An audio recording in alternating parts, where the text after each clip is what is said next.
হরে কৃষ্ণা। আশা করি সবাই ভালো আছো, সুস্থ আছো।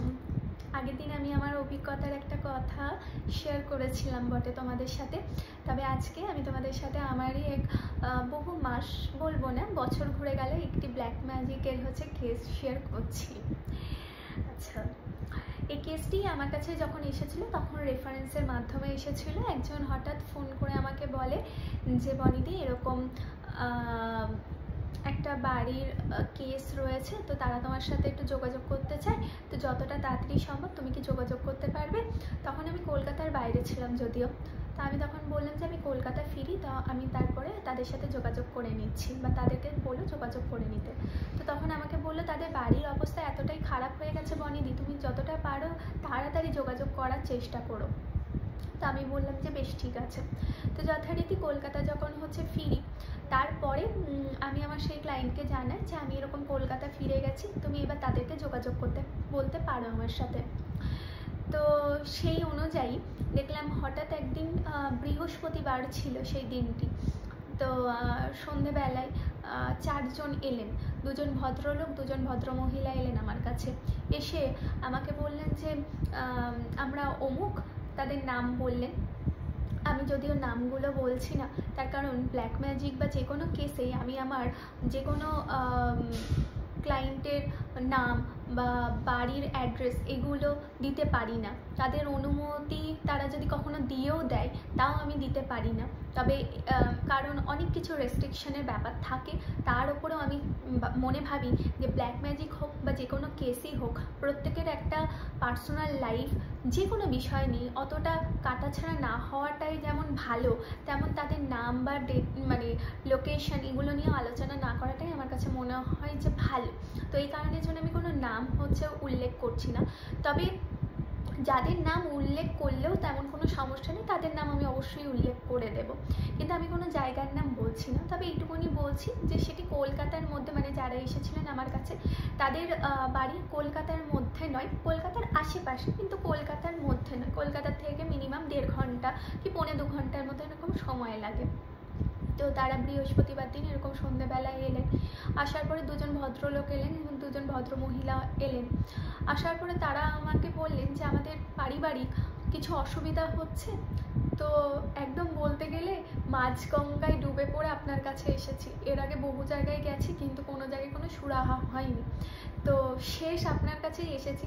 যদি এখান থেকে হয়তো ভালো কথা, নইলে আমাদেরকে আর কিছু করার নেই, অন্যতা আমাদের মুখ লুকিয়ে চলে যেতে হবে, বলতে এক কথায় বলতে গেলে যে পালিয়ে যেতে হবে।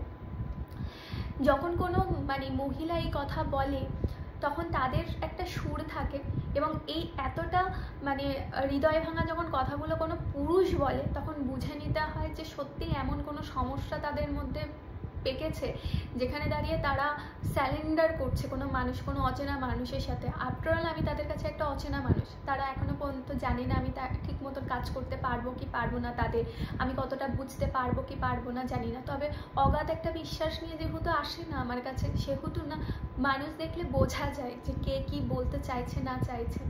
তা আমি বললাম যে নিঃসংকোচে আমাকে বলতে পারেন যে কি সমস্যা না সমস্যা। তখন বললো যে আমাদের বাড়িতে আমার বাবা রয়েছেন, আমার মা রয়েছেন, অর্থাৎ দাদু ঠাম্মি রয়েছেন, আর আমরা 2 ভাই। এই যে আমাকে দেখতে পাচ্ছেন আর আমার ভাই, যে বললাম যে 2 জন ভদ্রলোক এসেছেন এবং 2 জন ভদ্র মহিলা এসেছেন। তো সেখান থেকে বুঝতে পারলাম যে একজন বড় ভাই, একজন ছোট ভাই, এবং ছোট ভাইয়ের বউ এসেছে, বড় ভাইয়ের বউ এসেছেন। তো এরপরে আমি বললাম সন্তান, বললো যে আমার, অর্থাৎ বড়দাই কথা বলছিলেন। তো বড়দা বললেন আমার 2 মেয়ে রয়েছে, 2 মেয়ের নাম ঋতু আর রানী। এদের নাম করলে কোনো অসুবিধা নেই যদিও, তার জন্য এই নামটা করলাম। তো ঋতু আর রানী। আর তখন আমি বললাম ছোট ভাইয়ের ছেলে মেয়ে। তো তখন তারা চুপ করে গেল। তো আমি আর বেশি কোনো কথা বলিনি, তার কারণ নিশ্চয়ই তাদের কোনো কিছু একটা বাধ্যতা, কোনো ব্যাপার আছে, তার জন্য তারা হয়তো কথাটা এড়িয়ে গেছে। তো আমি প্রথমে কোনো ক্লায়েন্টকে খুব জোরপূর্বক কিছু করি না, কারণ তারা যেটুকুনি বলতে চায় আমাকে বলে, তারপরে আমি নিজে গণনা করে সেই সব কিছু বুঝি যে কিছু কি লুকিয়েছে বা কিছু লুকানোর মতন কোনো বিষয়।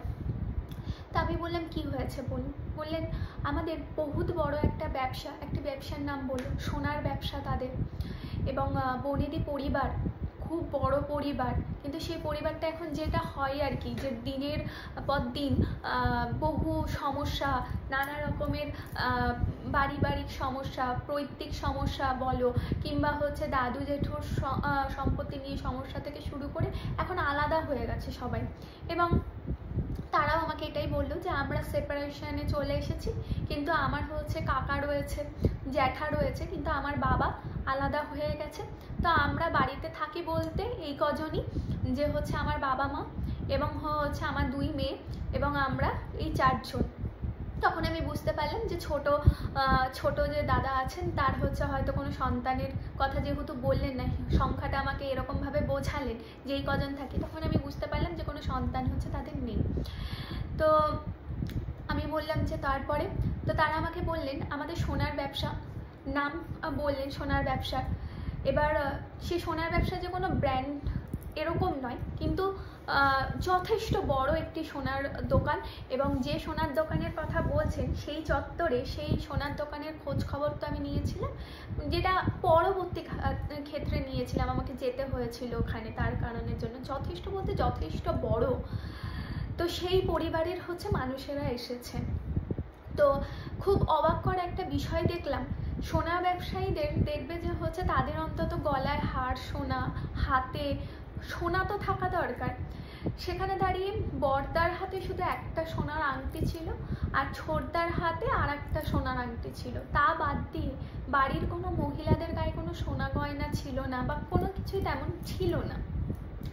তো তারা আমাকে বলেন যে গত 6 থেকে 7 মাস হলো আমাদের সাথে যা জিনিস হচ্ছে আমরা তা বুঝতে পারছি না যে কি হচ্ছে আর কি না হচ্ছে। তো আমি বললাম যে তাহলে বলুন কি হচ্ছে। তো আমাকে বললো যে বরাবরই আমরা একটুখানি পুজো আচ্ছা নিয়ে হচ্ছে থাকতে পছন্দ করি বটে, যে কোনো পুজোতেই আমাদের বাড়িতে পুজো আচ্ছা হয়, সব কিছু ঠিক আছে। হঠাৎ করে আমাদের গণেশ পুজো হচ্ছে দেওয়া যখন হলো, যখন বলতে পারো যে সোনার দোকানে যে হালকাতার যে টাইম পিরিয়ড থেকে আমি কথাটা বলছি, তাদের কথা অনুসারে যে নববর্ষের পরে হালকাতার পরের থেকে যে ব্যবসা আমাদের এত রমরমা ব্যবসা, যেখানে দাঁড়িয়ে আমাদের এত বলতে কি সব কিছু মানে ফুলে ফেপে ওঠার কথা কি, আমাদের সব কিছুই বলতে গেলে ম্যাডাম আমাদের কিন্তু কোনো কিছুর কমতি নেই, না বাড়ি ঘর, না হচ্ছে গাড়ি, না কোনো কিছু, এরকম কোনো কিছুর কমতি নেই। হঠাৎ করে আমাদের বলতে গেলে মানে বড় বড় যা অর্ডার আসার কথা বড় বড় জায়গা থেকে, সেই সব বড় বড় অর্ডার আসা ক্যান্সেল হয়ে যাচ্ছে। তো আমরা ভাবলাম যে আমাদের সময়টা কি খারাপ যাচ্ছে। তো তখন আমি বললাম যে আচ্ছা তারপরে। তো তখন বললো যে ম্যাম 1 মিনিট,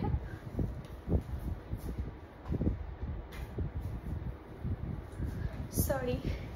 তো তখন আমাকে বললো যে ম্যাডাম ওই যে টাইম পিরিয়ডটা, সেই টাইম পিরিয়ডটার পরের থেকে আমাদের কিভাবে অবনতি হচ্ছে শুধু শুনুন। তো তখন তারা বলতে শুরু করে, আমি ধারাবাহিকভাবে বলছি, ওই পুজোটার পরের থেকে ওদের যে কোনো বলতে যে কোনো বড় বড় যে অর্ডারগুলো আসতো বছরে বা মাসে, সেই অর্ডারগুলো আসা হঠাৎ করে বন্ধ হয়ে গেল। এর ফলে একটু লসে তো ওরা রান করছে। এরপরে যে জিনিসটা হচ্ছে সেটা হচ্ছে যে কারিগরেরা ওদের ছিল, এত বড় দোকান, সেই দোকানে যে কারিগররা, সেই কারিগররা আস্তে আস্তে না ছাড়তে শুরু করলো। এবং সেই ছাড়াটা খুব অদ্ভুত ছাড়া, যে একজন হঠাৎ একদিন এরকম ওদের হয়েছে যে কারিগর এলো, এসে হচ্ছে যে মালিক আছে তাকে এসে বলছে যে দাদা আমি এরকম কাজ করবো না, আমার দেশের বাড়িতে হচ্ছে মা খুব অসুস্থ হয়ে গেছে, তো আমার বউ ছেলে মেয়েকে নিয়ে আমাকে দেশের বাড়িতে চলে যেতে হবে, তো এই কারণের জন্য আমি আর এখানে কন্টিনিউ করতে পারবো না। তো সে ছিল সব থেকে বড় কারিগর ওদের দোকানে, স্বর্ণকার, সরি কারিগর আমি কেন বলছি বারবার, স্বর্ণকার ছিল। সেই স্বর্ণকার হঠাৎ চলে যাওয়ার 2 ভাইয়ের তো এবার ভাবছে যে এ বাবা এ যদি চলে যায়, আগে থেকে একবার ইনফর্ম করতো, অন্তত 1 মাস বা 2 মাস আগে একবার ইনফর্ম করতো, তাহলে তারপরে ছাড়তে দুম করে আজকে এসেই বলছে কালকে থেকে আসবে না, এটা আবার কেমন ব্যাপার। কিন্তু কিছু বলতে পারবে না, কারণ সে বলছে যে দাদা আমার বিহারে মা একা রয়েছে, তো মায়ের যখন ব্যাপার সেখানে দাঁড়িয়ে তারা দুই ভাই বললো যে ঠিক আছে, কিন্তু অন্তত তুই তোর মতন তো কাউকে একটা বিশ্বস্ত দেখে দিয়ে যা, কারণ এতগুলো স্বর্ণকার রয়েছে সে ঠিক আছে, কিন্তু তোর মতন এত নিপুণ কাজ তো কেউ করতে পারে না, তো যদি কেউ চেনাশোনা এরকম থাকে তার তুই দিয়ে যা। তো ও বললো যে দেখো দাদা এটা তো খুব বিশ্বাসের ব্যাপার, তো আমার কাছে এরকম চেনাশোনা কেউ নেই, তুমি মানে তোমরা এদের মধ্যে আর যারা স্বর্ণকাররা রয়েছে তাদের মধ্যে একটুখানি মানিয়ে গুছিয়ে নিয়ে তাদেরকে তুলে দিয়ে যান, আমি যেটুকুনি দেখানো সাজ যেটুকুনি তোলা সেইটুকুনি আমি দেখিয়ে দেবো। তো এই বলে তো সে চলে গেল, কিন্তু তারপরে যে জিনিসটা দেখা গেল যে ওদের ছাঁচ ভালো করে উঠছে না, অর্থাৎ যে কলকা বলো যে ডিজাইনগুলো বলো, এবার ডিজাইন দিচ্ছে ওদের দোকানে যেটা ছিল কি ওদের ডিজাইন খুব নিখুঁত, এক একটা দেখবে স্বর্ণকারের দোকানে না মানে এত নিখুঁত তুমি সোনা পাবে মানে তোমার ওই দোকান ছাড়া আর অন্য কোনো দোকানে যেতে ইচ্ছা করবে না। তো ওদের দোকানটা এরকম ছিল যে এত হচ্ছে স্বর্ণের কাজ ওদের ভালো ছিল। তো এবার যথারীতি সেরকম ভাবে সুন্দর সেই নিপুণতাটা না আর হচ্ছে না। তো এই করতে করতে 1 মাস 2 মাস গেল, 2.5 মাসের বদলে প্রত্যেকটা ক্লায়েন্ট এসে বলছে তোমাদের আর সেরকম ছাঁচটা কিন্তু নেই, আর দ্বিতীয় কথা সেই যে চমক যে ব্যাপারটা সেটা কিন্তু আসছে না, যেটা খুব কাছের কিছু ক্লায়েন্ট আছে তারা বলছে। কারণ ধরো এখন যা সোনার দাম বা 1 বছর আগেও যা সোনার দাম ছিল সেখানে দাঁড়িয়ে যে সবাই সোনা মানে প্রত্যেক মাসে মাসে কেনে এরকম তো নয়, কিন্তু স্বর্ণ আমরা যখন কিনি সেই সময় আমরা খুব বুঝে শুনে স্বর্ণ কিনি যে কতটা সুন্দর ডিজাইন, মানে এত টাকার জিনিসের দাম। তো ওরকম ক্লায়েন্টরা ফিরে ফিরে যাচ্ছে, দুই ভাইয়ের যথেষ্ট টেনশন। এদিকে বাড়িতে এবার কি শুরু হলো ওদের, বাড়িতে একের পর এক শরীর খারাপ হতে শুরু করলে। কেমন শরীর খারাপ শুরু হলো, হঠাৎ করে ঠাম্মা বলতে শুরু করলো আমার দাঁতে ব্যথা করছে, দাঁতে ব্যথা করছে, দাঁতে ব্যথা করছে, কি হচ্ছে কি হচ্ছে, দাঁত এরকম ফুলে গিয়ে সে মাড়িতে পুত টুত জমে গিয়ে একটা একাকার অবস্থা। ডাক্তারের কাছে নিয়ে যাওয়া হলো, ডাক্তার বললো যে এই তো ভারী সমস্যার ব্যাপার, দাঁতে তো হচ্ছে অনেক বড় ইনফেকশন হয়েছে, ইমিডিয়েটলি অপারেশন করতে হবে।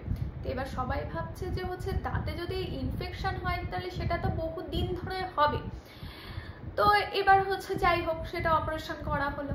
ঠাম্মা তো মোটামুটি দাঁত নিয়ে তো নাজেহাল ব্যাপার, দাঁতের কোনো কিছু হলে তো বুঝতে পারছো খাওয়া দাওয়া সবই হয়ে যায়। যেদিনকে ঠাম্মার হচ্ছে অপারেশন হয়ে উঠলো ঠিক তার পরের দিনকেই তুমি নাড়িয়ে দিচ্ছি, ঠিক আছে? তো ঠিক যখন ঠাম্মার অপারেশন হয়ে উঠলো রাত্রেবেলা, সেই দিন রাত্রেবেলাতেই ওই যে বললাম যে হচ্ছে ঋতু আর রানী ছিল 2 মেয়ে, তো ঋতু রানী খেলা করছিল, মানে খেলা ইন দ্য সেন্স কি যে গেম খেলছিল।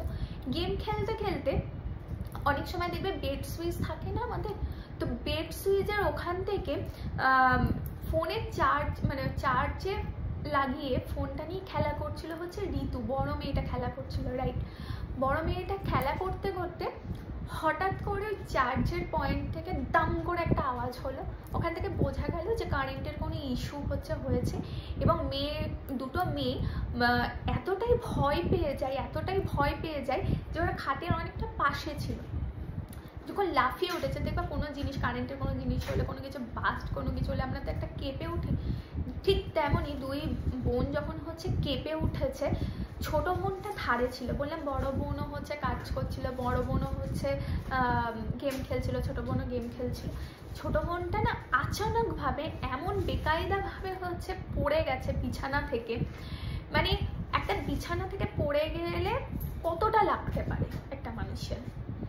হঠাৎ করে ছোট মেয়েটার এই কনুইটা এমন বেকায়দা ভাবে হচ্ছে পড়লো, হাতটা সঙ্গে সঙ্গে এরকম ভাবে টুইস্ট হয়ে গেছে, মানে সঙ্গে সঙ্গে এরকম মানে খাটের নিচে পড়ে গেছে এবং পড়ে গিয়ে এরকম টুইস্ট হয়ে গেছে। সেই রাত্রেবেলা আবার ছোট মেয়েটাকে নিয়ে ছুটতে হয়েছে, মানে বিকালবেলা কমপ্লিট হয়েছে ঠাম্মার ওই দাঁতের অপারেশন, তারপরে রাত্রেবেলা এরকম একটা কেস। তো ঠিক আছে, বাড়িতে দুজনকেই হচ্ছে পরের দিন থেকে হচ্ছে যথেষ্ট পরিমাণে টেক কেয়ার করা হচ্ছে, কিন্তু এদিকে তো আবার হচ্ছে মানে দোকানে হচ্ছে সমস্যা। তো দাদুই মেনলি হচ্ছে বিজনেসটা ছিল, সোনার বিজনেসটা। সেখান থেকে দাঁড়িয়ে দাদু কি করে, দাদু অনেকদিন আগেই 2 ছেলেকে দিয়ে দিয়েছেন বিজনেসটা, যে তোমরা এবার চালাও, আমি বাড়িতে বসে থাকবো। তো তখন 2 দাদা হচ্ছে আবার এরকমভাবে দিন কাটছে যাচ্ছে। 7 দিন পরে হঠাৎ করে একজন এসে বলছে যে মানে ওদেরই যে পার্টনাররা থাকে স্বর্ণের দোকানে, মানে দোকানে যাদের সাথে পার্টনারশিপ বলবো না, মানে যাদের কাছ থেকে অ্যাকচুয়ালি স্বর্ণ নেয়, ঠিক আছে, সোনা যাদের থেকে কালেক্ট করা হয়, তারা বেঁকে বসছে যে তোমাদের কাছে আমরা এত টাকা হচ্ছে পাই বা অত টাকা পাই। মানে তাদের এমন একটা ভুলভাল হিসাব দেখাচ্ছে। দেখো, ধার বাকি সবারই থাকে, ঠিক আছে, এত বড় বড় বিজনেসম্যানদের সবারই ধার বাকি থাকে। সেখানে ধার বাকিতে হঠাৎ করে এমন একটা ধার বাকি তাদের অপোনেন্ট পার্টি দেখাচ্ছে যে তারা বলছে এটাতে হিসাব মিলছে না, ওই হিসাব মিলছে না, এটা মিলছে না, ওটা মিলছে না, করতে করতে করতে করতে যে অপোনেন্ট পার্টি রয়েছে সেই অপোনেন্ট পার্টি কি করলো যে এদের নামে কেস ঠুকে দিল। তো এরা মনে মনে ভাবছে যে এখানে না আমাদের কোনো দোষ রয়েছে, না এখানে আমাদের কোনো কিছু মানে ভুল হিসাব আছে, কিচ্ছু নেই, কিন্তু হঠাৎ করে আমাদের নামে কেস করে দিল, বললো যে আমাদের কাছ থেকে এত টাকা পায়, একটা লক্ষাধিকের একটা অ্যামাউন্ট দেখিয়ে দিচ্ছে, যে অ্যামাউন্টটা ওরা আমাদের কাছ থেকে পাই না। ব্যবসায়ী হচ্ছে একটু আধটু, সবারই একটু আধটু না, যারাই ব্যবসা করে তাদেরই হচ্ছে ধার দেনা সবসময় থাকে, ঠিক আছে, এরকম কেউ বিজনেসম্যান বলতে পারবে না যে আমার কোনো ধার দেনা নেই, আমার কোনো মানে লোন নেওয়া নেই, এরকম কেউ বলতে পারবে না। তো সেম ওদেরও ছিল, কিন্তু সেটা এরকম আচানকভাবে কেস খামারিতে চলে যাবে এরা কখনো ভাবেনি। তো এইসব নিয়ে দাদুর সাথে ডিসকাশন করা হলো যে বাবা দেখো যে এই সমস্যা হচ্ছে তো কি করা যায়। তো দাদু বললো যে ঠিক আছে, কোনো অসুবিধা নেই। আর দাদু তো মোটামুটি এত বছর ধরে মানে এত কিছু কাজ করেছেন, তার একটা অভিজ্ঞতা বিশাল। এবং ওর যে মানে যে দাদুর কথা আমি বলছি, সেই দাদুর বলতে গেলে যে এরিয়াটার কথা বলছি, সেই এরিয়াতে যথেষ্ট নামডাক, এবং একটা টাইমে সেই দাদু দাপটের সাথে ঘুরে বেড়াতো, মানে একটা অন্যরকম ব্যাপার ছিল। তারপরের থেকে সেই জগৎ থেকে এসে একটা স্বর্ণকারের দোকান, মানে স্বর্ণের দোকান খুলেছে। মানে দাদুর একটা পাওয়ার আছে বলতে গেলে। তো সেই দাদু তাকে বললো, মানে তাদের দুই ছেলেকে বললো যে এরকম আমি গিয়ে কথা বলবো, কেন থানা পুলিশের দিকে যাবে? তো তখন দুই দাদা বললো যে না না, কেস করে দিয়েছে। তো দাদু বললো ঠিক আছে, আমি এটা নিয়ে আলোচনা করব। এই কথা যেদিনকে দাদু বলেছে, ঠিক তার দুদিন পরের থেকে দাদু শুরু হলো পিঠের শিরদাঁড়াতে ব্যথা হতে শুরু করলো। এমন ব্যথা শুরু হলো যে মানুষটা না বসতে পারছে না শুতে পারছে। দাদু সবসময় একটা কথা বলছে, ওরে বাবারে চলে গেল, এরকম হচ্ছে। তো তখন দাদুকে সবাই বলছে কি হয়েছে? তো দাদু সবাইকে বলছে আমার না হাড়ের মধ্যে কেউ মনে হচ্ছে পিন, বা যদি কেউ সেফটি পিন ফুটিয়ে দেয় বা কোনো পিন দিয়ে ঠক ঠক করে মারলে মানে যতটা ব্যথা একটা হাড়ে হবে, কোনো কিন্তু চামড়ার ব্যথা আলাদা, হাড়ের ব্যথা আলাদা। বলছে হাড় ভেঙে গেলে যে ব্যথাটা হয় সেই ব্যথা আমার হচ্ছে। তো সঙ্গে সঙ্গে ডাক্তারের কাছে নিয়ে যাওয়া হলো, সবকিছু এক্সরে করা হলো, কিছুতে কিছু পাচ্ছে না। আচ্ছা, এই করতে করতে দাদু ওই 2-3 দিনের মাথায় এমন ব্যথা শুরু হলো যে মোটামুটি বেড রেস্ট এরকম। কিন্তু সে বেড রেস্ট দিলে কি হবে, ডাক্তার তো কোনো কিছু খুঁজে পাচ্ছে না, দাদু বিছানায় পড়ো। এই যে দাদুর যে যাওয়ার কথা, যে যে অপরাধ পার্টি তাদের সাথে কথা বলা, কিংবা বলতে গেলে কেস খামারি, যে এখন তো দাদুকে দরকার, কারণ যতই হোক দুই ছেলে দেখছে, এই দুই দাদা দেখছিল, কিন্তু পাওয়ার অফ অ্যাটর্নি বলতে গেলে দাদু। তো সুতরাং দাদু সেই জায়গায় দাঁড়িয়ে কি হলো, পুরো বেড রেস্ট। এবার দাদু যেতে পারছে না কোর্টে। এবার কোর্টে তাদের একটা ব্যাপার থাকে না, যে কোর্টে হাজিরা দেওয়া বা এরকম কোনো কিছু একটা সামথিং কিছু একটা ব্যাপার থাকে, বা হাজিরার আগেও কোনো কিছু এরকম ব্যাপার থাকে, আমি যদিও অত কিছু জানি না, কিন্তু ওই ব্যাপারটা একটা থাকে যে গিয়ে অন্তত প্রেজেন্ট হতে হয়। যেহেতু দাদু যেতে পারছে না, সেহেতু অপোনেন্ট পার্টি বলে দিল যে এরা একদম কি বলবো, মানে ফ্রড, এরা টাকা মেরে দেবে। এই কারণের জন্য কি করা হলো, যে আরো কিছু ধারা, আরো কিছু কেস ওদের নামে চাপিয়ে দেওয়া, মানে কেসের পর কেস চাপিয়ে দিচ্ছে। তো মেডিকেল কিছু দেখাচ্ছে, সেগুলো খারিজ হয়ে যাচ্ছে বলতে গেলে, ঠিক আছে। মানে সেই জিনিসগুলো, মানে সেই সবাই একটা ইলিউশন, ঠিক আছে, মানে একটা বাড়ির মধ্যে শারীরিক মানসিক মানে জর্জরিত যাকে বলা যায়। এরপরে এই সমস্ত চলতে চলতে কিছুদিন তো গেল। তারপরে তাদের উকিল একটা ব্যাপারটা কি হয়, যে একটা মিউচুয়ালের ব্যাপারের দিকে আসে, সেই মিউচুয়ালের দিকে আসবে না, কিছুতেই আসবে না। তারপরে কিছু না কিছু ভাবে ঠেকানো তাদের গেছে। তো তখন থেকে তারা মানে এই যে টাইম পিরিয়ডটা চলছে তখন থেকে তারা ভাবলো যে আমাদের একবার কাউকে দেখিয়ে নেওয়াটা দরকার, যে যেহেতু আমাদের সময়টা এত কেন খারাপ যাচ্ছে। তো এবার বলে রাখি যে এই সমস্ত যখন চলছে সেই সময় তাদের পারিবারিক একজন অ্যাস্ট্রোলজার ছিল, সেই পারিবারিক অ্যাস্ট্রোলজারের সাথে তাদের একটা মূল্যমালিন্য হয়েছিল, তো তার জন্য তারা তাকে আর কল করেনি। তো আমার যে ক্লায়েন্টের রেফারেন্সে এসেছিলো সেই ক্লায়েন্টকে তারা বলে এরকম তোর কাছে কি কেউ চেনাশোনা আছে, তো সে আমার রেফারেন্সটা দিয়েছিল। তো তারা যতবার আমার সাথে মানে কথা বলা বা কন্ট্যাক্ট করার চেষ্টা করে ততবার কিছু না কিছু কারণের জন্য আজ করছি কাল করছি, যেটা হয় আর কি আমাদের, যে আজকে করব বা কালকে করব এরকম ব্যাপার হয়ে যায় না, যে ওরকমই হয়েছে। এরপরে কি হলো যে চলছে এরকমভাবে চলতে চলতে ঠাম্মা হঠাৎ একদিনকে পুজো দিতে বসেছে, পুজো দিতে বসে দেখছে যে ঠাম্মার আমাদের বাড়িতে না প্রত্যেকে একটা বাস্তু ঘট থাকে, ঠিক আছে, বাস্তু ঘট কারোর বাড়িতে থাকে কারোর বাড়িতে থাকে না, আবার লক্ষ্মীর ঘট অনেকে বাস্তু ঘট হিসাবে ধরে থাকে, কিন্তু বাস্তু ঘট আলাদা থাকে। তো সেখানে দাঁড়িয়ে ঠাম্মা দেখছে যে ঠাম্মার লক্ষ্মীর ঘরটা না একটা মানে কি বলবো পিতলের ঘট, সেই পিতলের ঘরটা দিয়ে না চুইয়ে চুইয়ে জল বেরোচ্ছে, মানে পিতলের ওই ঘরটা ফুটো হয়ে গেছে, এত বছরের এত পুরনো, কিভাবে ফুটো হয়েছে সে বুঝতে পারিনি, কিন্তু ফুটো হয়ে গিয়ে জল বেরিয়ে যাচ্ছে, ধান টান সব যেটা লক্ষ্মীর ঘটে আমাদের অ্যাকচুয়ালি থাকে সব কিছু ওরকম বেরিয়ে যাচ্ছে, এটা তো ঘোর অমঙ্গল। তো ঠাম্মা তাড়াতাড়ি করে আসতে গিয়ে, এবার ঠাম্মার তো যথারীতি দাঁতে অপারেশন করা আছে, ঠাম্মা এবার যথারীতি আসতে গিয়ে কি করেছে যে সিঁড়ি দিয়ে তরবর করে উঠতে গিয়ে ঠাম্মা এমনভাবে হুড়কে পড়েছে, মানে ঠাম্মার পুরো মাথাটা গিয়ে পড়েছে এখানে, ঠাম্মা পেঁচাতে পেঁচাতে মানে উঠতে যাচ্ছিল ওপরে, ওদের নিচে ঠাকুরঘর, ওরা ওপরে উঠে ঠাম্মা ওপরে উঠে সবাইকে জানাবে যে এটা হয়েছে, এটা বলতে গিয়ে ঠাম্মা উঠতে গিয়ে ধপাস করে শাড়িতে লেগেই হোক বা কিছু করেই হোক পড়েছে, এখানে যথারীতি ফ্র্যাকচার হয়ে গিয়ে ঠাম্মা আবার নিচে পড়ে গেছে। ওই যে ঠাম্মা পড়ে গেল, ব্যাস ঠাম্মা পড়ে গেল, মানে ঠাম্মাকে হসপিটালে নিয়ে যাওয়া অবধি ঠাম্মার নেই। মানে এটা শুধু ইমাজিন করো তোমরা, যে একটা মানুষ সিঁড়ি দিয়ে উঠতে গিয়ে সে ব্যথা পেল, মাথা ফেটে গেল, সে মারা গেল, মানে এটা কখনো হয়? কিন্তু তার রিপোর্ট বেরোলো, তার রিপোর্ট বেরিয়ে দেখা গেল কি না যে তার মিনি হার্ট অ্যাটাক হয়ে গেছিলো এবং মাথা ফেটে গিয়ে মিনি হার্ট অ্যাটাক হয়ে ওখানেই সে স্পট।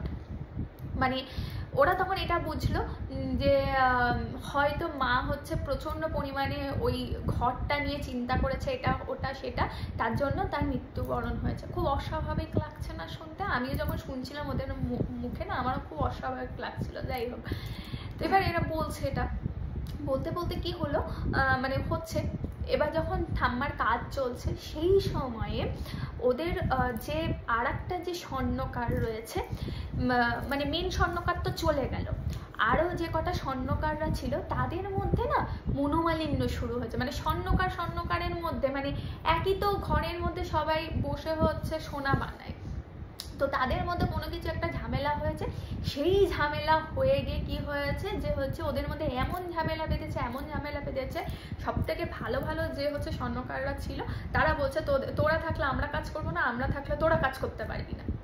এবার দুই দাদা সঙ্গে সঙ্গে ছুটেছে, ওই কাছা করেই ছুটেছে ওরা, মানে ওই মায়ের যে কদিনের কাজ সেই কদিনের কথাই আমি কিন্তু বলছি, ওই কদিনের মধ্যে ছুটেছে, ছুটে ওরকম বলছে যে কি হয়েছে তোদের মধ্যে, তো তখন বলছে যে ওরা থাকলে কিন্তু আমরা কাজ করবো না। স্বর্ণকাররা দুটো দলে বিভক্ত হয়ে গেছে রীতিমতন, বলছে ওরা থাকলে আমরা থাকবো না, আমরা থাকলে ওরা থাকবে না। তো তখন এবার দাদারা দেখছে যে এইরকম করতে করতে তো আমাদের স্বর্ণকার শেষ হয়ে যাবে, মানে স্বর্ণকাররা থাকবে না। যেখানে স্বর্ণকার বলতে গেলে 8-9 জন ছিল, সেখানে দাঁড়িয়ে একজন মেনজন বেরিয়ে গেল, আরও যদি এরকম 4 জন এই দলে 4 জন ওই দলে হয়ে যায়, তাহলে তো আর কি হবে? এত বড় দোকান, 4টে স্বর্ণকার নিয়ে আমরা কি করব?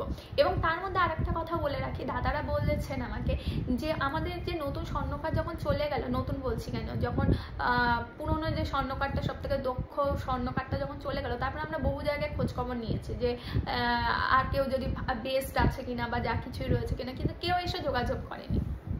এবার এরকম করতে করতে হঠাৎ করে কি হলো যে মানে 2 দলে বিভক্ত হয়ে গেল। তো সবাইকে একটু বলা হলো যে তোমরা নিজেদের মধ্যে আপোষে ইয়ে করে নাও, হ্যান ত্যান এইসব বুঝে এলো। ওরা বললো যে ঠিক আছে, কোনো ব্যাপার না, আমরা হচ্ছে 2 দলের মধ্যে সমঝোতা করে ওদের বললো যে তোমরা কাজ করো। একদিন কাজ করলো, সেকেন্ড ডে থেকে 4 জনের মধ্যে 4 জনেই আসা বন্ধ করে দিল। আর সেই 4 জনেই আসা বন্ধ করে দিল যে 4 জন সব থেকে বেশি আরো সব থেকে সুন্দর হচ্ছে কাজ করতো ওদের শুনে।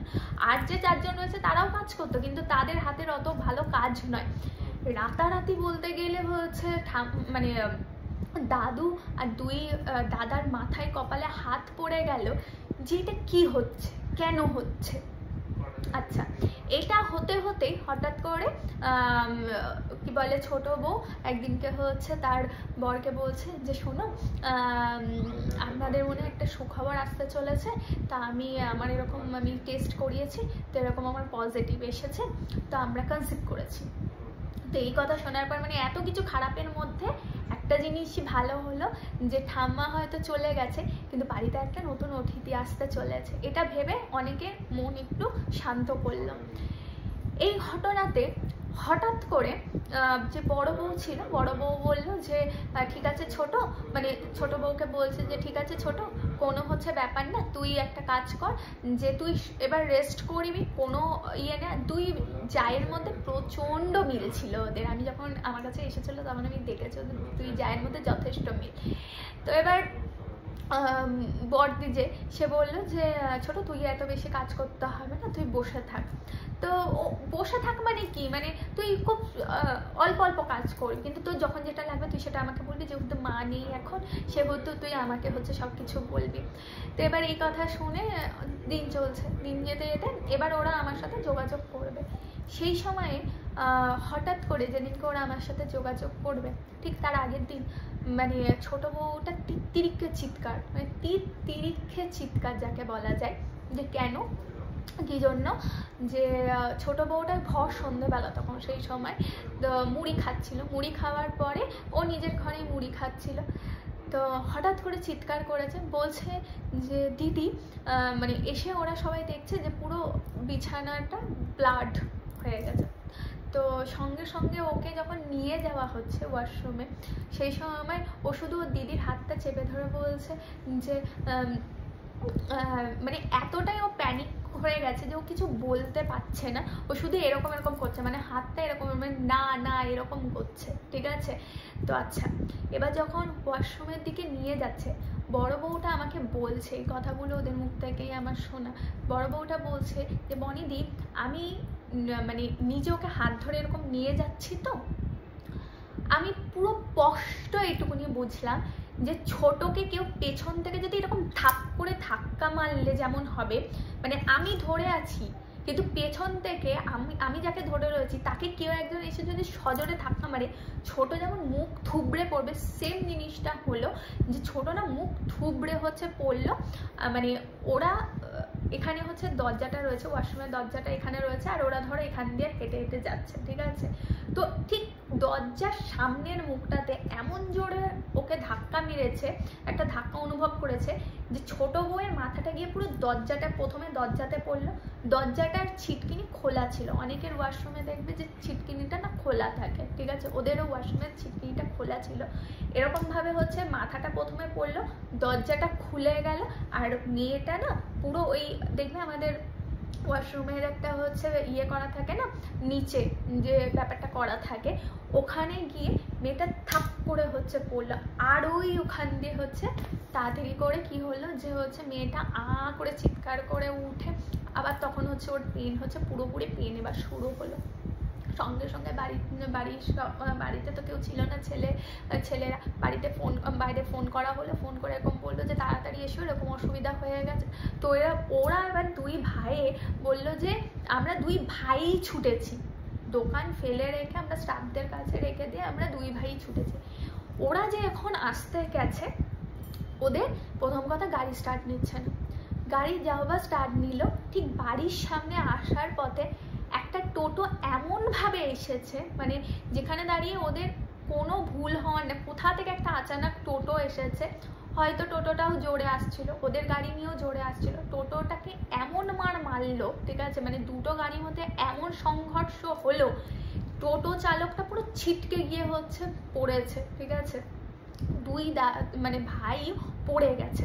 দুই ভাই পড়ে যাওয়ার পরে কি হলো, যে ওই টোটো চালক এসে তো এবার ঝামেলা অশান্তি শুরু হয়ে গেছে, রাস্তায় মানে পাড়ার লোক জড়ো হয়ে গেছে, কিন্তু যেহেতু পাড়ার মধ্যে হয়েছে সেহেতু কি হলো, ওই জায়গাটার দাঁড়িয়ে জিনিসটা খুব বেশি হলে 10-15 মিনিটের মধ্যে ওরা বেরিয়ে এসেছে ওই জায়গা থেকে। কিন্তু ওই 10-15 মিনিটটা তো হচ্ছে বাড়ির ওদের কাছে অনেকক্ষণ টাইম।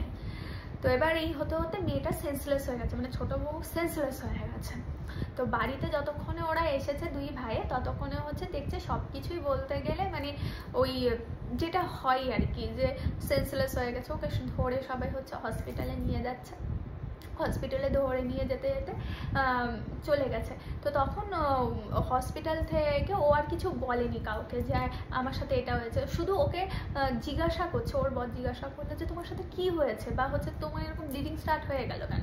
তো ডক্টর বলছে যে ওর ব্লিডিং হয়ে যাওয়ার তো কোনো কথা না, কারণ ওর যথেষ্ট একটা হেলদি কি বলে প্রেগনেন্সির ব্যাপার আছে, টেস্ট করিয়ে নিয়ে গেল 2 সপ্তাহ আগে, সেই জায়গায় দাঁড়িয়ে তো ওর তো ডিসমিস হওয়ার তো কোনো চান্সই নেই। তো তখনও ফুপিয়ে ফুপিয়ে কাঁদছে। তোকে বাড়িতে নিয়ে আসা হয়েছে। বাড়িতে নিয়ে আসার পরে তখন ওর মানে ফ্যামিলি ওর বড়দি ওকে জিজ্ঞাসা করছে, ও না কারোর সামনে কিছু বলছে না। তো তারপরে ওর বড়দি এসে মানে বড় বউটা এসে বলছে কি হয়েছে ছোট তোর, তুই বল আমাকে, তুই তো মুড়ি খাচ্ছিলিস, ঠিক আছে, তুই তো মুড়ি খাচ্ছিলাম, আমি তো ওই ঘরে গিয়ে হচ্ছে দুটোকে নিয়ে পড়তে বসাবো বলে গেলাম, তেমন কি হলো, তুই তো আমাকে বললি না যে তোর পেটে ব্যথা করছে। আর যখন মিসক্যারেজ হয় মেয়েদের তার আগে তো পেটে ব্যথা তো অবশ্যই হয়, ঠিক আছে, বা কোনো রকমের অস্বস্তি হয়, তো তুই তো আমাকে কিছু বললি না। তো তখন ও বলছে যে দিদি আমি কাউকে এটা বলবো তারা আমাকে বিশ্বাস করবে আমি জানি না, তবে তুমি বিশ্বাস করো আমার এইটুকুনি মনে হলো যে আমি তো খাটে, এই যে যেমন আমি চেয়ারে বসে রয়েছি তেমন খাটেরও একটা ওরকম থাকে, ঠিক আছে, এরকম হেলান দেওয়ার জায়গা। ও বলছে আমি মুড়িটা খাচ্ছি, আমি মোবাইল দেখছি, মানে মোবাইলটা এরকম করে দেখবো, আর কেউ যেন মনে হলো মানে পুরো এটা আমি ফিল করতে পারলাম যে আমার মাথাটা নিয়ে না আমাকে পুরো এরকমভাবে ঢুকিয়ে দিল, মানে আমার পুরো চাপটা গিয়ে পেটে গিয়ে লেগেছে। মানে বলতে গেলে ও দেখছে তো এরকম মোবাইলটা নিয়ে আর মুড়ি খাচ্ছে, কেউ যদি ধরো মানে তুমি খুব সঙ্গ বসে রয়েছে, মানে ও বাবু হয়ে বসে রয়েছে, বাবু হয়ে বসে মানে কেউ যদি খুব জোরে এসে তোমার মাথাটাকে নিয়ে এইরকম ঢুকিয়ে দেয়, তো তোমার একটা এই জায়গাটা প্রেশার পড়বে, তাই এই জায়গাটা একটা প্রেশার পড়বে। আর ওর এমনভাবে জিনিসটাকে কেউ ইয়ে করেছে, মানে বলতে গেলে মাথাটা চলে যাবে একদম পেটের এইখানে, মানে এতটা ওকে এরকম কেউ ব্রেন্ড করেছে যথারীতি। ওটাতে ভয় পেয়ে গেছে, এবং ভয় যখন পেয়ে গেছে ও থতমতে এরকম যখন উঠেছে, মানে এই জায়গাটা থেকে এরকম উঠেছে, ও পুরো নাকি দেখেছে যে কোনো একটা শ্যাডো পুরো হুশ করে বেরিয়ে গেল একটা দেওয়াল ভেদ করে, মানে মনে হয় না যে কোনো কিছু একটা দেওয়ালের মধ্যে ঢুকে যাওয়া, জিনিসটা সেট করে ঢুকে গেল।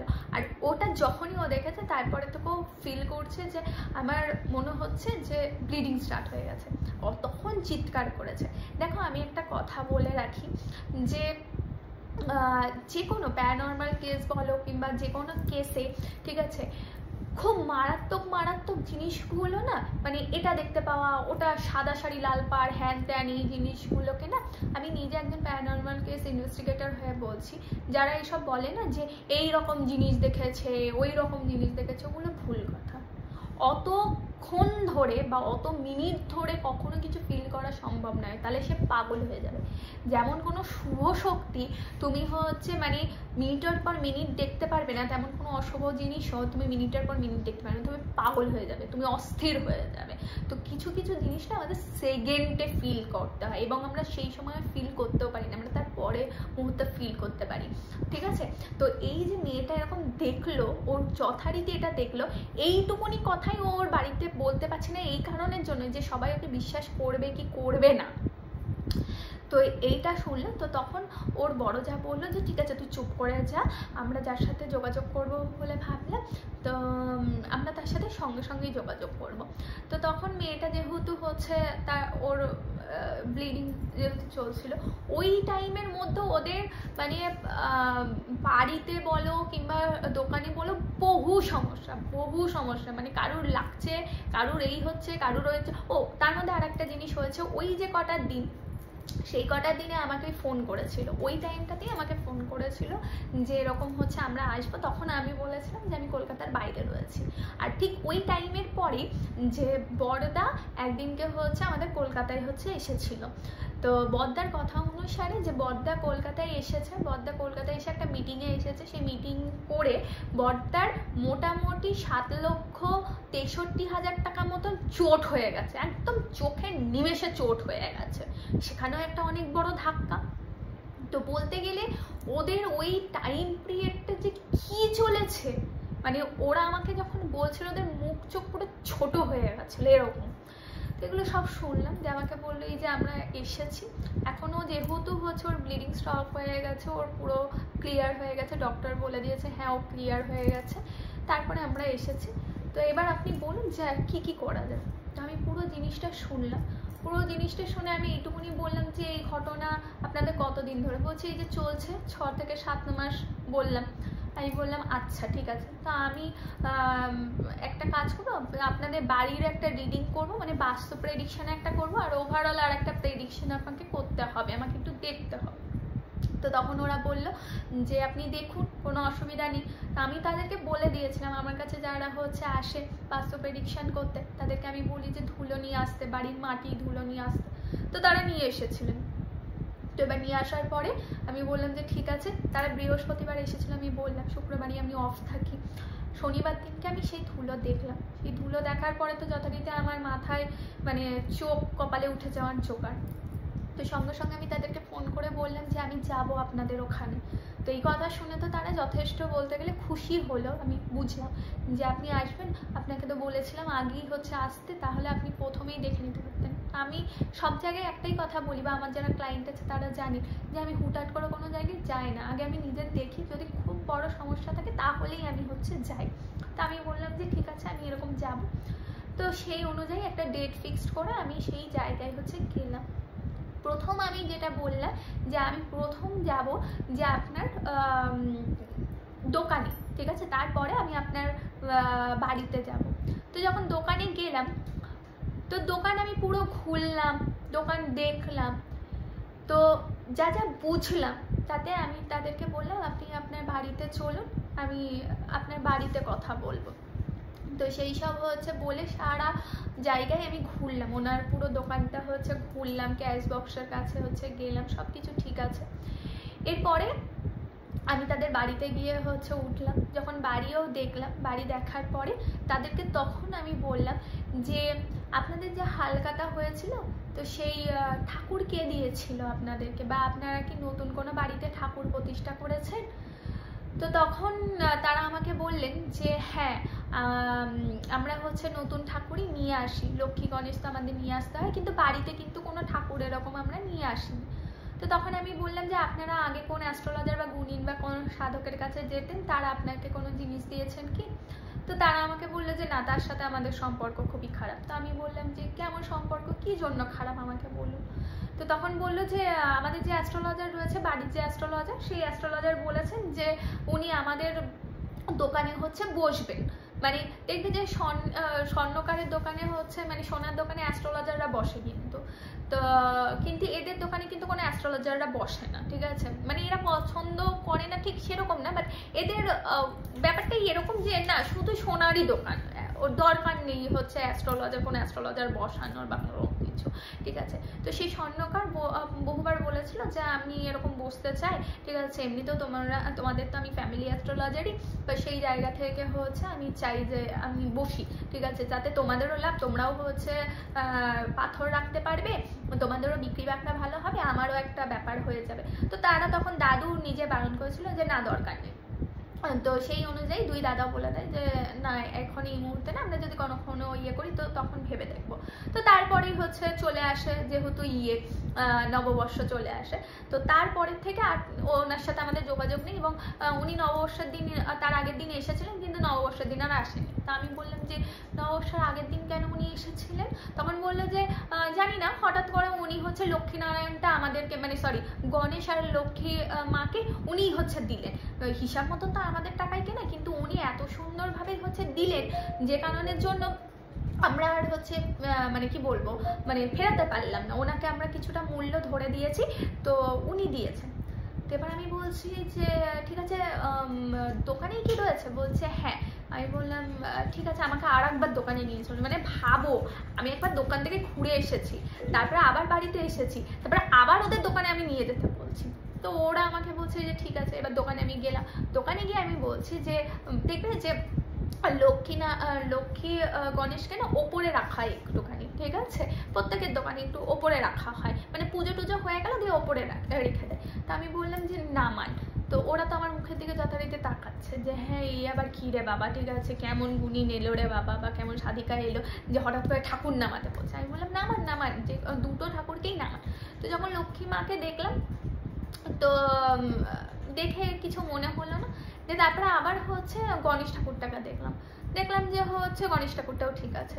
এবার একটা জিনিস আমার মাথায় ঘুরছে, সেই জিনিসটা যখন আমি দেখতে পাচ্ছি মানে একটা অঙ্ক থাকে না, সেই অঙ্কটা আমি মেলাতে গিয়েও দেখছি আমার মিলছে না, তখন একটু আমি নিজেও একটু মানে কি বলবো খিচকে যাই যেটাকে বলা যায়।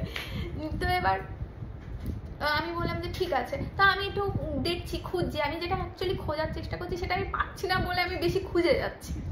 এবার যখন বেরিয়ে আসছি সেই সময় আমার হঠাৎ কি মনে হয়েছে যে আমি আবার লক্ষ্মী ঠাকুরের দিকে তাকিয়েছি। এবার লক্ষ্মী ঠাকুরের দিকে তাকিয়ে দেখছি লক্ষ্মী মায়ের যেমন হচ্ছে যে ইয়ে থাকে মানে যেটা হচ্ছে চাল হচ্ছে ধান রাখার, ঠিক আছে, গোলা যেটাকে অ্যাকচুয়ালি বলা যায় হচ্ছে দেখবে যে এরকম ভাবে নিয়ে বসে থাকে। তো ওটা আমি দেখছি সাধারণত ওটা কি হয়, ওটা অ্যাডজাস্ট করাই থাকে কিন্তু হ্যাঁ, ওটা মানে মাটি যেহেতু হচ্ছে মূর্তিটা মাটি সেহেতু ওটাতে অ্যাডজাস্ট করা থাকে। তো ওটা দেখছি না ওটা আলাদা, ঠিক আছে, মানে ওটা নর্মাল ইয়ের মতন নয়, ওটা একটু আলাদা। তো ওটা খোলা যাবে না, ঠিক আছে, ওটা মানে ওই তার মধ্যে কি হয়েছে যে আমি আবার ওদেরকে নামিয়ে বলছি যে আরেকবার নামাতো হচ্ছে লক্ষ্মী ঠাকুরের ঘরটা। তো যখন লক্ষ্মী ঠাকুরটাকে নামিয়েছে এবার আমি দেখছি ওটাকে না তোলা যাবে, মানে ঘটের মুখে ওই ঘরটার মুখে গোলাটার মুখে একটা ঢাকনা দেওয়া রয়েছে। ওই ঢাকনাটা এবার সবাই তো ভেবেছে যে ওটা মাটিরই হচ্ছে দেওয়া, ওটা মাটিরই ছিল, কিন্তু অ্যাকচুয়ালি আমি ওটাকে খোঁচাচ্ছি রীতিমতন, ঠিক আছে। তো ওটাকে খুঁচিয়ে আমি যখন হচ্ছে তুললাম দেখলাম একটা আঠা দিয়ে খুব জোরালে একটা শক্ত আঠা দিয়ে ওই মুখটাকে এরকমভাবে ঢাকনা দেওয়া রয়েছে, ঠিক আছে। তো ওটাকে এবার যখন আমি খুললাম তখন আমি যে জিনিসটাকে অ্যাকচুয়ালি খুঁজছিলাম সেই জিনিসটা আমি পেলাম, যে ঠাকুরের মধ্যেই কি করেছে যে একটা আমি এরকম বড় হচ্ছে লাল শালু এবং কালো শালু হচ্ছে পেয়েছি, ঠিক এইটুকুনি পুটুলি, ঠিক আছে। যথারীতি আমি তাদের সামনে খুলতে পারবো না, কিন্তু আমি ওটা বার করে আমি বললাম এটা কি আপনাদের বাড়ি থেকে রাখা হয়েছে? যে ওরা সবাই আমার মুখের দিকে তাকিয়ে বলছে যে এটা তো বাড়ি থেকে কেন রাখবো, এটা যে খোলা যায় কখনো সেটাই তো আমরা জানতাম না। আমি বললাম যে বাড়িতে চলুন, আবার বাড়িতে গেছি, ঠিক আছে। মানে ভাবো দোকান থেকে বাড়ি, আবার দোকান, আবার হচ্ছে আমি বাড়ি, মানে আমি যখন কোনো কেসে যাই এই সমস্তই চলে যদিও। তো যাই হোক, যারা যারা বারবার ফোন করে না যে হচ্ছে কেন ফোন ধরে না পনি দিয়ে, এই সমস্ত কারণের জন্য ধরি না অনেক সময়। আচ্ছা আবার বাড়িতে গেছে, এবার বাড়িতে গিয়ে আমার যা যা কাজ থাকে সেই সব হচ্ছে একটুখানি আবার দেখলাম। তো দেখার পরে আমি যথারীতি বললাম যে এই জিনিস খুলতে হবে, ঠিক আছে। তো যখন সেটা খোলা হলো, সেটা খুলে হচ্ছে দেখা গেল যে দাদুর নাম রয়েছে, মানে ফুল ফ্যামিলি, দাদুর নাম রয়েছে, 2 দাদার নাম রয়েছে, 2 বউয়ের নাম রয়েছে, 2 মেয়ের নাম রয়েছে, বাচ্চার নাম রয়েছে, ঠিক আছে। এগুলো সব নাম করে আরবি ভাষায় আরও কিছু যেগুলো আমি এক্সপ্লেন করতে পারবো না এরকম ওপেন প্ল্যাটফর্মে, সেগুলো করা আছে। সেখান থেকে দাঁড়িয়ে বোঝা গেল যে পুরোপুরিভাবে ব্যবসা নষ্ট, পুরোপুরিভাবে মানুষকে ধ্বংসের পথে যেটাকে বলা যায় সেই কারুকার্য মানে কালা জাদু করা রয়েছে। এবং কতটা তীক্ষ্ণ বুদ্ধি যে একটা ঠাকুরের মধ্যে সেই সমস্ত জিনিস ইনপুট করে সেটা দিয়ে দিয়েছে, এবং তারাই সেই ঠাকুরকে হচ্ছে পূজা আর্চা হচ্ছে দিয়েছে। এই করা হলো। তারপরে বাড়ি গুনলাম আমি, ঠিক আছে, মানে বাড়ির যে গণনা আছে সেই গণনা করলাম। তা আমি তাদেরকে জিজ্ঞাসা করলাম সেই অ্যাস্ট্রোলজার বাড়িতেও এসেছে, কিছু পুঁততে দিয়েছিল কি না। তো তারা বলে যে হ্যাঁ বাড়ির ভালোর জন্য তো হচ্ছে সে এসে সেই দিনকেই মানে ওই দিনকেই হচ্ছে আবার বলে গেছে যে বাড়িতে আমাদের কিছু জিনিস পুঁততে হবে, যদিও আমরা কিছু জিনিস হচ্ছে মানে উনি পুঁতে দিয়ে গেছেন, উনি বলেছেন যে হচ্ছে আমি কিছুদিনের জন্য কাশি যাচ্ছি, আমি আবার এসে পুঁততে আসবো, ঠিক আছে।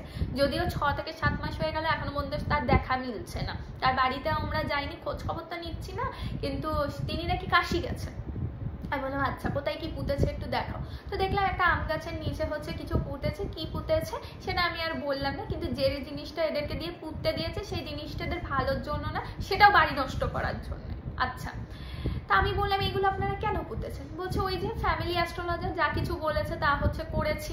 বললাম আচ্ছা, তাদের সব কিছু বোঝালাম, বুঝে আমি বললাম যে দেখুন কিছুটা বিশ্বাস আর কিছুটা অন্ধবিশ্বাস, আপনারা যা যা কিছু মানুষ খুব অন্ধবিশ্বাস করেন, কিছু মানুষকে কোনো কিছু প্রশ্ন করেন না যে কেন বাবা এটা আপনি কেন দিচ্ছেন, কেন মা এটা আপনি হচ্ছে দিচ্ছেন, ঠিক আছে।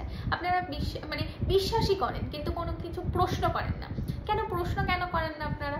আমি আমার সব ক্লায়েন্টদেরকে, আমার ক্লায়েন্টরা সবাই জানে যে আমি আমার ক্লায়েন্টকে খুব ভালো করে এক্সপ্লেন করি যে দেখো আমি তোমাকে রক্ষা কবচ দিচ্ছি এই কারণের জন্য, আমি তোমাকে মহামৃত্যুঞ্জয় কবচ দিচ্ছি এই কারণের জন্য। কিন্তু ম্যাক্সিমাম অ্যাস্ট্রোলজার, ম্যাক্সিমাম হচ্ছে সাধকেরা সেই কাজটা করে না। কেন করে না? তার কারণ হচ্ছে তারা অত কথা বলতেই চায় না ক্লায়েন্টকে, আমি বুঝি না কেন। তো কিছু কিছু মানুষ ওরকমই ভাবে ভেবে নিয়েছে যে অ্যাস্ট্রোলজার গুণী বা সাধক সাধিকাদেরকে কোনো প্রশ্ন করা যাবে না, তারা যেটা বলবে সেটাই লাস্ট কথা, তার বাইরে আর কোনো কথা হতে পারে না। তো যথারীতি তারাও এটাই করেছে। তো করার পরে এই সমস্ত চলছে। তো আমি বললাম যে আমাকে পুরো বাড়িটা বাঁধন দিতে হবে, সবার প্রোটেকশন দিতে হবে, আমাকে আপনার দোকানও হচ্ছে বাঁধন দিতে হবে।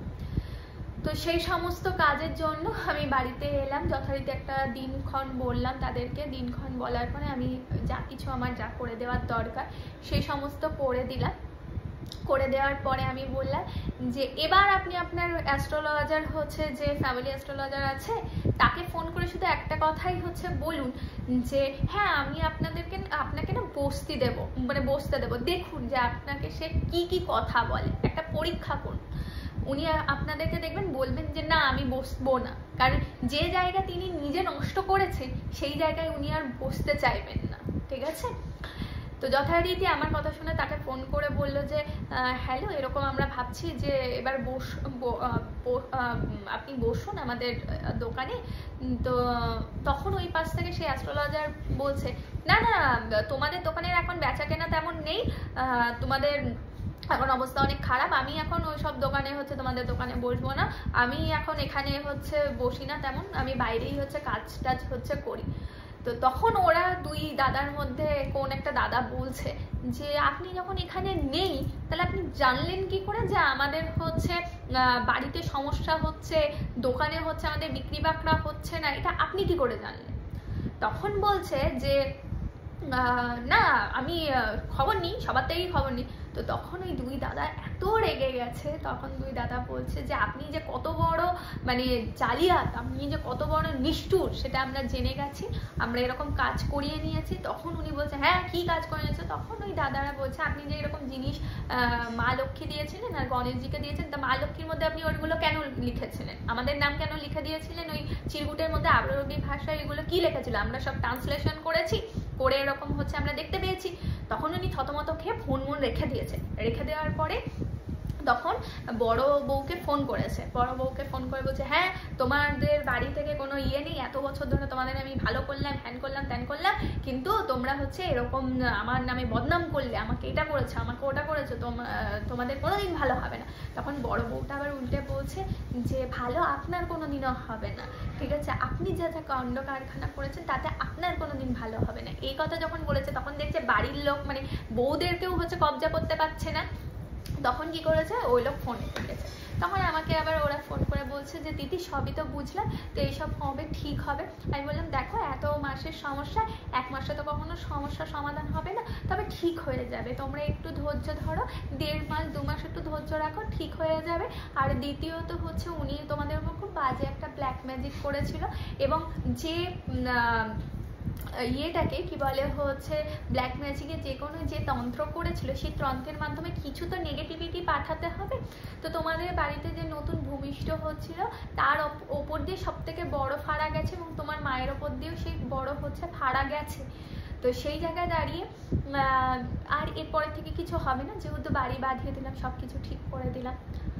তো ঠাকুরের আশীর্বাদে বলতে নেই, তারপরে 1.5 থেকে 2 মাস তারা আস্তে আস্তে আস্তে আস্তে মানসিকভাবে ঠিক হলো।